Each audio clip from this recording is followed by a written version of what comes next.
सुधागड तालुक्यातील पाली विभागातील परळी येथे काळजाचा ठोका चुकवणारी घटना उघडकीस आली आहे। येथे एका तरुणानं आपल्या नर्स असलेल्या प्रेयसीचा जीव घेतलाच, पण आपणही जीवाची खळबळजनक घटना घडली आहे। दिनांक 13 मे रोजी मंगळवारी संध्याकाळी हा प्रकार घडला।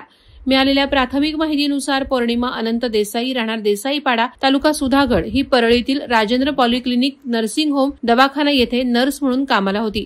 तिचे शेखर संतोष दुधाणे राहणार दुधाणेवाडी तालुका सुधागड या तरुणासोबत प्रेमसंबंध होते।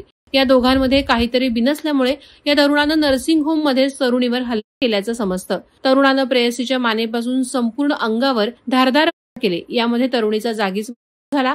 यानंतर तरुणानंही स्वतःच्याही गळ्याला दोर लावून आपली जीवन यात्रा संपवली। पोलीस घटनास्थळी येईपर्यंत तरुणीचा मृतदेह रक्ताच्या पडला होता। हा प्रकार प्रेम प्रकरणातून घडल्याचा पोलिसांचा प्राथमिक अंदाज आहे। पाली पोलीस ठाण्याअंतर्गत घटनेचा तपास पोलीस निरीक्षक सरिता चव्हाण यांच्या मार्गदर्शनाखाली सुरू आहे। या भयंकर घटनेनं संपूर्ण रायगड जिल्हा हादरून गेलाय। वादळवारा लाईव्हसाठी धम्मशील सावंत, सुधागड।